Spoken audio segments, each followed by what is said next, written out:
"You're just not cut out for this job," my manager said, after years of taking credit for my work. I didn't argue, I said. "I'll leave on Friday, but Monday will be interesting." She rolled her eyes. By the time she realized what was going on, it was far too late. "You're just not cut out for this job," Laura Bennett said, leaning back in her leather chair, a hint of satisfaction in her eyes. "The Westridge Hotel project needs someone with stronger leadership skills." I maintained my composure despite the familiar sting of her words. Through the glass walls of her office, I could see our colleagues glancing curiously in our direction, the same Westridge Hotel project where my redesign saved us $300. So I asked quietly. Laura waved her hand dismissively. "My redesign. I presented it to the board after I created it. That's your job, Emma, to support me." She sighed theatrically. "Look, this isn't working anymore. I need someone who understands their place in the hierarchy." I nodded slowly, a strange calm washing over me. "I understand perfectly. I'll leave on Friday, but Monday will be interesting." Laura rolled her eyes, always with the cryptic comments. "This is exactly what I'm talking about. I'm Emma Carter, 49 years old, Senior Project Coordinator at Thompson Architecture and Design. For 8 years, I've crafted innovative solutions for our clients' most challenging projects. My passion is creating spaces that blend beauty with functionality while staying within budget and exceeding expectations. What stands in my way? Laura Bennett, 41, my direct supervisor and the firm's youngest partner. She's mastered the art of harvesting others' ideas, particularly mine, and presenting them as her own.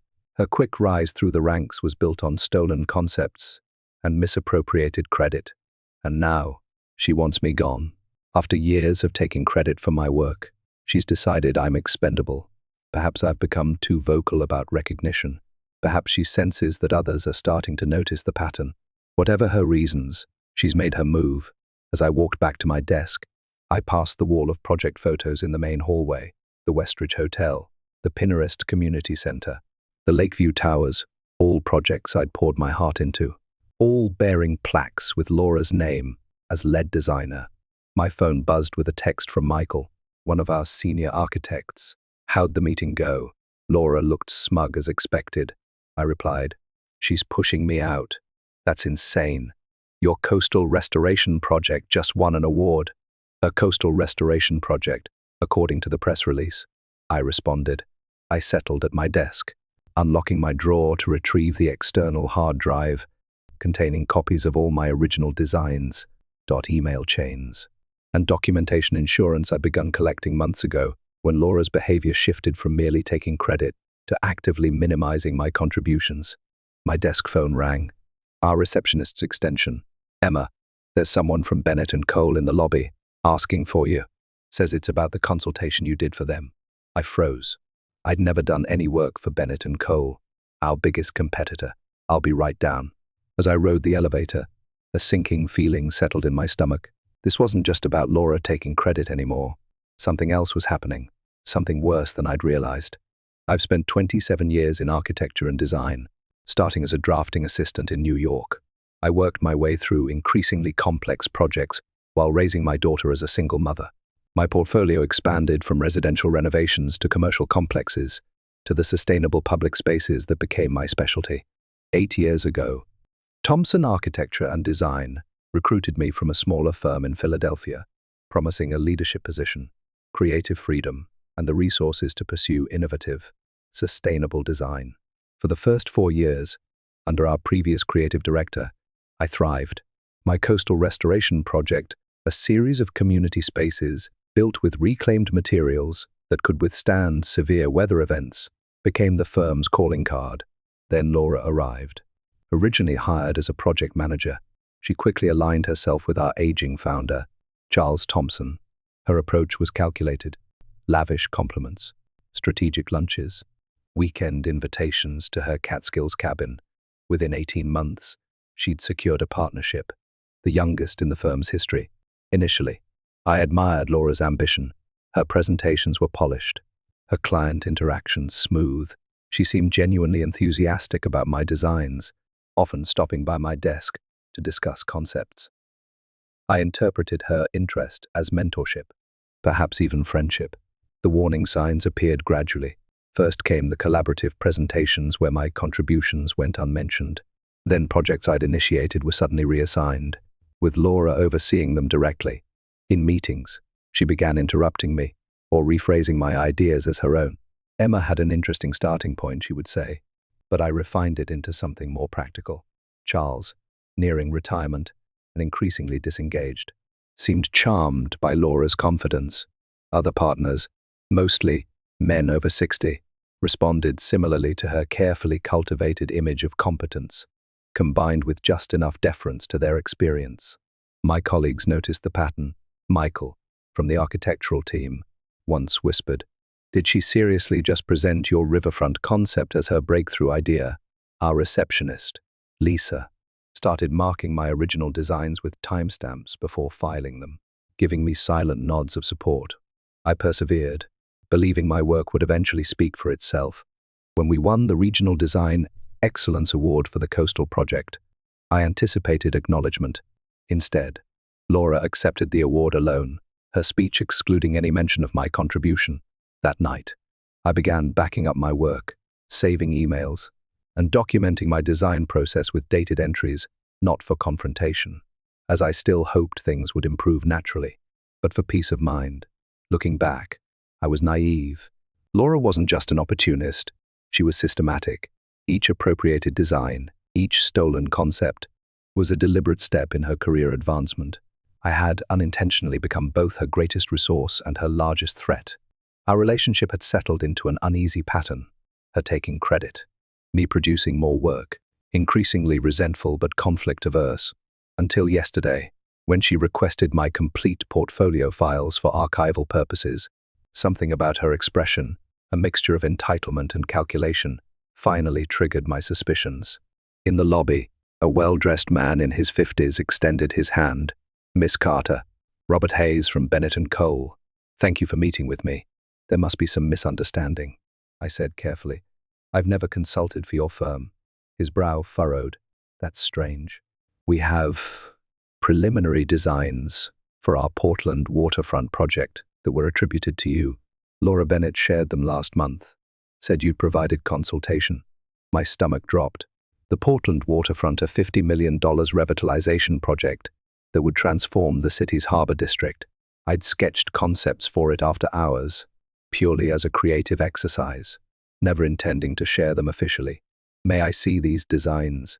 I asked, fighting to keep my voice steady. He pulled out his tablet, displaying familiar renderings, my renderings, but with subtle modifications. The core concept was unmistakably mine: elevated green spaces connecting historical buildings with flexible areas that could be reconfigured during flood seasons. "These were presented as collaborative work between your firm and ours," Robert explained. "We were quite impressed. In fact, we've incorporated several elements into our final proposal." The room seemed to tilt slightly. Laura hadn't just taken credit for my work within our firm. She'd been selling my concepts to our competitors. "Who else has seen these designs?" I asked. "Our entire executive team, and we've already presented to the Portland Development Commission." They were quite excited. He paused, studying my expression. "Is there a problem? I need to check something with my office. Would you excuse me for a moment?" In the restroom, I leaned against the wall, processing this revelation. Laura had taken my personal sketches, likely from my computer, when I stepped away and positioned them as collaborative work with a competing firm. The ethical violation was staggering. More disturbing was the realization that this explained her sudden push to terminate me. If these designs were moving forward with Portland officials, she needed me gone before I discovered the theft. My phone buzzed with a meeting notification.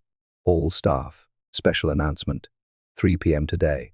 When I returned to my desk, activity around the office had intensified. People were talking in hushed groups, giving me concerned glances. Michael stopped by, lowering his voice. "Charles is flying in for the meeting." Something about a transformative partnership with Bennett & Cole, I guessed. His eyes widened. "How did you know?" "Robert Hayes is downstairs with my designs for the Portland waterfront." "Your designs?" Michael looked confused. "Laura's been working on Portland for months. It's what's getting her promoted to creative director." The final piece clicked into place. Laura wasn't just pushing me out. She was stepping into a role created specifically for her visionary work on Portland work she had stolen from me. I opened my email to find a message from HR detailing my transition package. They weren't even waiting until Friday. Laura had accelerated my departure to today. My hand hovered over the external hard drive in my drawer. It contained everything. Original files with metadata proving my authorship, emails, documentation of my design process, enough evidence to expose Laura's systematic theft. But would anyone believe me? Laura had spent years cultivating relationships with leadership while systematically isolating me. It would be her word against mine, and she'd already positioned me as underperforming and resentful. I closed the drawer without taking the drive. I needed time to think, to plan my next steps carefully. This wasn't just about credit anymore. It was about professional ethics, potentially legal issues, and my entire career. The conference room filled quickly for the 3 p.m. meeting. I chose a seat near the back, ignoring the whispers and glances. Laura stood at the front beside Charles Thompson, looking triumphant in a tailored navy suit, the one she reserved for important presentations. Charles cleared his throat. Today marks an exciting new chapter for Thompson Architecture and Design. We're announcing a strategic partnership with Bennett & Cole for the Portland waterfront. Revitalization. On the screen behind him appeared my designs, the ones Robert Hayes had shown me earlier, now branded with both companies' logos. This collaboration, spearheaded by Laura Bennett, represents the innovative thinking that drives our firm forward. Charles continued. Laura's vision for Portland has already impressed city officials and secured preliminary approval. Laura stepped forward, beaming. Thank you, Charles. This project exemplifies our commitment to sustainable urban renewal. She clicked through my sketches, explaining concepts I had developed over countless late nights, as if they were her own inspiration. Each slide twisted the knife deeper to lead this exciting new direction. Charles announced, I'm pleased to name Laura our new creative director, effective immediately. Applause filled the room.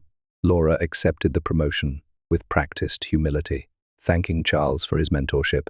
Her gaze briefly met mine, a flicker of warning in her eyes. When the presentation ended, I approached Charles. Could I speak with you privately about the Portland project? Of course. Emma, let's use my office. Hope sparked. Charles had always been fair, if somewhat detached. Perhaps he'd listen, especially with proof of Laura's misconduct. Laura intercepted us in the hallway. Charles, we should discuss the transition plan for my role. And didn't you have that call with the board at 3:30? Right, yes. He checked his watch. Emma, can this wait until tomorrow? It's regarding the origin of the Portland designs, I said firmly. Laura's smile tightened. Actually, Charles, that reminds me. There are some concerns about Emma's performance I've been meaning to discuss. Oh, Charles looked between us. Resource allocation, deadline issues, and some confusion about project ownership. Her implication was clear. She was framing me as the one with ethical problems. Let's address this now, Charles decided, gesturing us both into his office. For 20 minutes. I listened as Laura systematically undermined me. She presented a doctored timeline suggesting I'd claimed credit for collaborative work.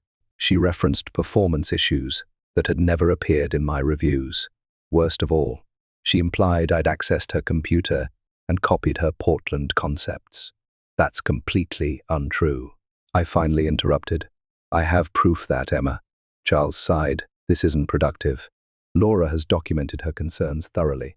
Given these issues and the restructuring around our new partnership, we think it's best to accelerate your departure. You're terminating me today, without investigating her claims. Laura produced a folder. Your separation agreement. Standard terms, 2 months severance. We'll need you to clear out your desk by the end of the day. I stared at the document, rage and disbelief warring within me. And if I dispute this? Charles's expression hardened. We have documentation of performance issues going back months. Fighting this would only damage your professional reputation. We both knew what he meant. Laura had been building a case against me, manipulating records to create a narrative of incompetence. Even with my evidence, a legal battle would be messy, public, and potentially career-ending. I understand, I said quietly, taking the folder. Laura smiled sympathetically. I'll help communicate this transition to the team. As I left Charles's office, My phone buzzed with an email notification. Subject: Portland Waterfront Project Confidential. From an address I didn't recognize. I opened it to find detailed information about the Portland project's upcoming phases, timelines, budgets, stakeholder information, along with a message: you should see this. Not write what they're doing to you, a friend. For a moment, I considered forwarding it to Charles as proof of my involvement. Then I realized this wasn't help, it was a trap. If I shared confidential project information, especially after being terminated, Laura could accuse me of corporate espionage. I cleared my desk methodically, packing personal items under the watchful eye of an HR representative. The external hard drive with my evidence went into my bag first, followed by family photos, design awards, and the small succulent plant my daughter had given me, 8 years reduced to a single cardboard box. "I'm sorry it ended this way," Lisa whispered as she hugged me goodbye at reception. "We all know what really happened." "Thank you," I said, touched by her support. "Take care of yourself." Outside, I hailed a cab, giving the driver my address before sinking into the back seat. Only then did I allow myself to acknowledge the magnitude of what had happened. My career at Thomson was over, my reputation potentially damaged. 8 years of work appropriated by someone else. My phone buzzed with texts from concerned colleagues. I silenced it, needing space to think. The separation agreement sat heavily in my bag, its terms simultaneously generous and insulting: 2 months' salary in exchange for my silence, and a legally binding admission of inadequate performance. At home, I poured a glass of wine and opened my laptop. First, I backed up all evidence to a secure cloud account. Then, I began researching my options, making notes on employment law and intellectual property rights. A knock at my door interrupted my research. Through the peephole, I saw Michael, looking worried. "I came to check on you," he said when I opened the door. "Things happened so fast today." I invited him in, grateful for friendly company. Laura had it all planned: the termination, the partnership announcement, her promotion. "It's worse than you know," Michael said, accepting the wine I offered. "After you left, Laura told everyone you'd been stealing her designs for months. She implied you were sharing confidential work with competitors." I nearly dropped my glass. "She's accusing me of exactly what she did." She showed emails. "Emma, messages that looked like they came from your account, sending designs to outside firms. That's impossible." "I never sent." I paused, a horrible thought forming. "When did she say these emails were sent?" Michael thought for a moment. "Last month, mostly. She had dates when I was on vacation in Vancouver." I realized she had access to my computer then. She must have used my email account. "That makes sense," Michael agreed, "but she presented it convincingly. Even people who like you were starting to doubt." I felt sick. Laura hadn't just stolen my work and fired me. She was systematically destroying my professional reputation, ensuring I couldn't challenge her version of events. "There is something else," Michael said hesitantly. "A rumor that Bennett and Cole might hire you as a consultant after your non-compete period." "What? Why would they?" Then it hit me. That's her insurance policy. She's setting it up to look like I sold my designs to them all along. Michael nodded grimly. "If you take any action against Thomson, she'll use that narrative to discredit you." After Michael left, I sat stunned, processing the elaborate trap Laura had constructed. She hadn't just outmaneuvered me, she'd planned multiple moves ahead, anticipating my potential responses and neutralizing them before I could act. My phone rang an unknown number. "Against my better judgment," I answered. "Miss Carter, Robert Hayes from Bennett and Cole again. I wanted to follow up on our conversation. Mr. Hayes, I can't discuss anything related to Thomson or the Portland project. I'm no longer with the firm." "Actually," he said, "that's precisely why I'm calling. Our leadership team was impressed with the concepts Laura attributed to you. We'd like to discuss a potential position." It was confirmation of exactly what Michael had warned me about the job offer that would cement Laura's narrative of my betrayal. "I need to consider my options," I replied carefully. "Can I call you next week?" After hanging up, I opened my laptop again, navigating to my email archive. I searched systematically through 6 years of correspondence with Laura, looking for anything that might help my case. In a folder of project communications from 3 years ago, I found an email chain I'd completely forgotten. "Laura, seeking my input on a struggling project, had explicitly acknowledged my authorship of the coastal restoration design. "Need your magic touch on this one," she'd written. "The kind of innovative approach that made your coastal project such a success." It wasn't just evidence of my work, it was Laura, in her own words, confirming I was the true creator of the award-winning design she now claimed as her own. With renewed determination, I spent the weekend building my case. The email I discovered was just the beginning. I worked methodically through my archives, constructing a timeline of Laura's appropriation of my work. By Sunday night, I had compiled a detailed dossier, original design files with metadata proving my authorship, email chains showing the evolution of concepts Laura later claimed, performance reviews contradicting her claims of my inadequacy, and testimonials from former clients who had worked directly with me. Monday morning, I prepared to take action. My plan was straightforward: submit a formal complaint to Thompson's board of directors, complete with my evidence, then consult with an attorney about potential legal claims. As I reviewed my documents one final time, an email notification appeared from Charles Thompson, Emma. "Concerning developments have emerged regarding the Portland project. Need to speak with you immediately. Available to meet this morning." Hope flared briefly. Perhaps Charles had discovered Laura's deception on his own, I responded, agreeing to meet at a coffee shop near the office at 10:00 a.m. Charles looked haggard when he arrived, the confident firm leader, replaced by an anxious older man. "Thank you for meeting," he began. "I'll be direct.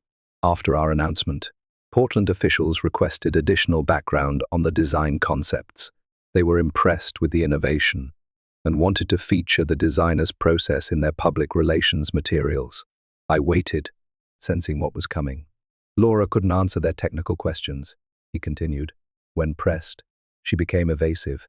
"One official recognized elements similar to your work on the coastal restoration project and asked specifically about your involvement." "And what did Laura say?" I asked. Charles grimaced. "She claimed you had been her mentor, guiding her understanding of sustainable design principles, despite everything." I laughed. "Her mentor? She's been taking credit for my work for years." "I'm beginning to see that," Charles admitted. "Portland has paused the project pending clarification of the design authorship. Our partnership with Bennett and Cole is in jeopardy." "Why tell me this?" "I've been terminated. Remember, because Laura insists you have the original files that could resolve this issue. She's claiming you took them when you left." The audacity was breathtaking. Even now, Laura was manipulating the situation, trying to force me to hand over my evidence. "I have the original files," I confirmed, along with proof that they're my work, not Laura's. Charles leaned forward. "Emma, the firm's reputation is at stake. We need to resolve this quickly and quietly." "Reinstate me," I said. "Full position, clear my record, and remove Laura from any project involving my designs." "That's not possible. Laura is already announced as creative director. Then I'll take my evidence to Portland officials directly and to the architectural press." Charles paled. "You damaged the entire firm to get back at Laura. I'd ensure proper credit for my work." I corrected. "The damage to Thompson would be collateral to Laura's actions, not mine." As we reached this impasse, my phone buzzed with a news alert. Bennett and Cole announces withdrawal from Portland Waterfront Partnership. I showed Charles the headline. His face fell. "It's already unraveling," I said gently. "You have one chance to control the narrative before this becomes a public scandal." Charles stared at his coffee, clearly calculating options. "What exactly do you want?" "Emma, a public acknowledgement of my work. Laura removed from any project involving my designs, and I want to present my Portland concepts to the city officials personally. And the termination. I haven't decided yet, but I won't sign the separation agreement." Charles nodded slowly. "I'll need to consult with the board, but the Portland situation requires immediate attention." As he left, then I received another email from Robert Hayes at Bennett and Cole, Portland officials requesting clarification on design authorship. "Would value your direct input on concepts Laura Bennett presented." A separate email arrived from a Portland city planner, reaching out directly regarding waterfront revitalization concepts. Questions about sustainable elements in the design. While Charles deliberated with his board, the situation was evolving beyond his or Laura's control. The very clients Laura had impressed with my work were now reaching out to me directly. For the first time since my termination, I smiled. Laura had built her career by taking credit for others' work. Now, her inability to explain the very design she'd claimed would expose her fraud to everyone who mattered. Tuesday morning arrived with a sense of inevitability. Following several conversations with Portland officials and Bennett and Cole executives, I had agreed to a joint meeting at Thompson's office to clarify the design authorship issue. I dressed carefully, choosing a professional outfit that projected confidence without ostentation. The external hard drive with my evidence went into my bag, along with printed copies of key documents. This time, I was fully prepared. The conference room fell silent when I entered.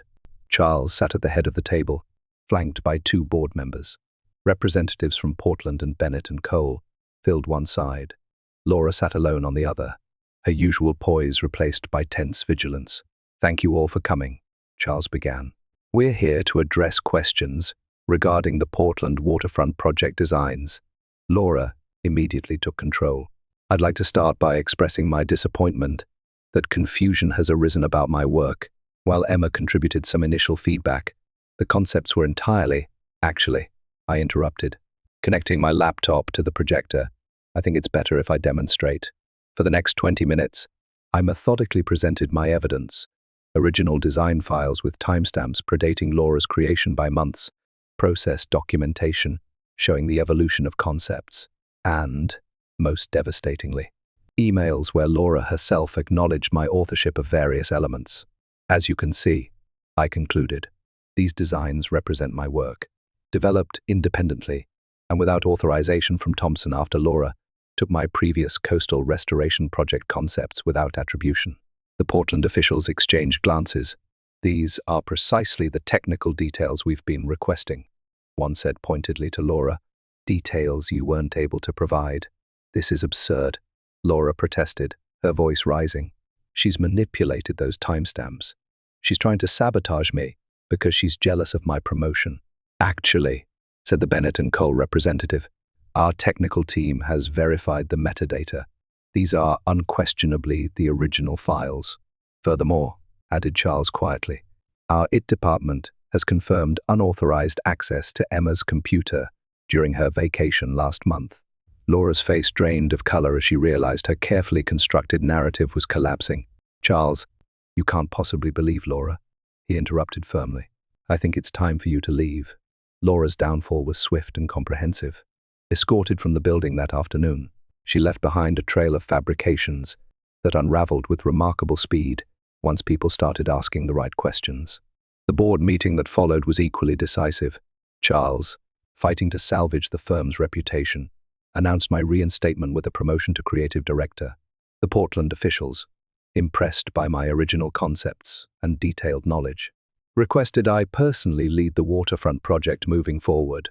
Most satisfying was the company-wide email Charles sent the following day, publicly acknowledging my contributions to Thompson's award-winning projects and clarifying that the designs Laura had claimed were, in fact, my work. "I underestimated you," Charles admitted when we met privately.